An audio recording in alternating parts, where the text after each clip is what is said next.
Sa ika-3 siglo, ang pagdating ng mga mangangalakal na Muslim mula sa Borneo at Malacca ay nagdala ng relihiyong Islam sa Pilipinas, partikular sa Mindanao at Sulu. Mabilis na kumalat ang Islam sa timog ng kapuluan at sa paglipas ng panahon ay naitatag ang mga sultanato tulad ng Sultanato ng Sulu at Maguindanao.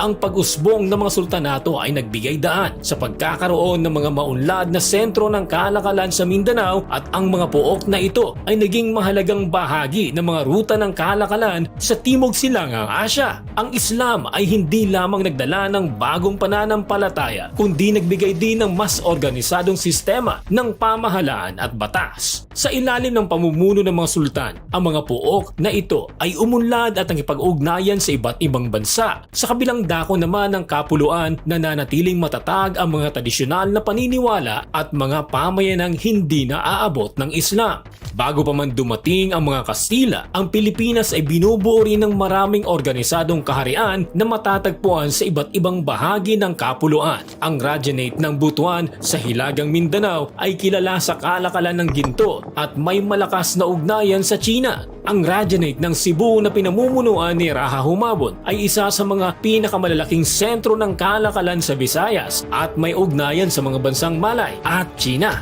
Sa Luzon naman, ang Kaharian ng Tondo ay isa sa mga pinakamaunlad na komunidad na may ugnayan sa Ming Dynasty ng China na pinamumunuan ni Lakandula. Malapit sa Tondo ang Kaharian ng Maynila ay isa sa mga kilalang Islamikong kaharian sa ilalim ng pamumuno ni Raja Sulaiman na nagkaroon ng malaking papel sa kasaysayan bago pa man dumating ang mga Kastila. Ang bawat isa sa mga kahariang ito ay may sariling kultura, paniniwala at batas na nagpapakita ng pagiging maunlad at maimpluwensya ng mga pamayanan bago ang pagdating ng mga mananakop.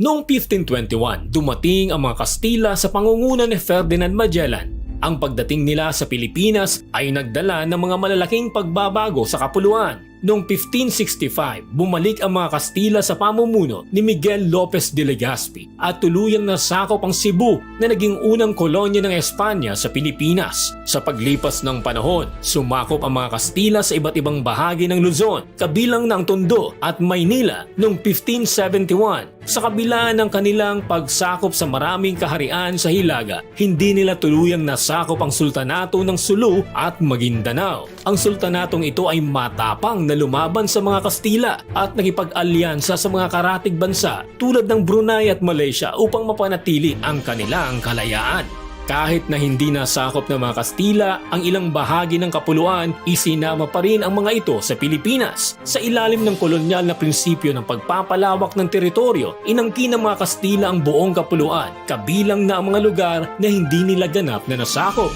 Nang matapos ang pamamahala ng Espanya noong 1898 at ipinasa ang kapuluan sa mga Amerikano, ang lahat ng teritoryong ito ay isinama sa bagong bansa sa ilalim ng mga batas ng Estados Unidos. Dahil dito, nagkaroon ang Pilipinas ng teritoryong sumasaklaw sa kabuuan ng kapuluan kahit ang mga rehiyong hindi ganap na nasakop ng mga Kastila.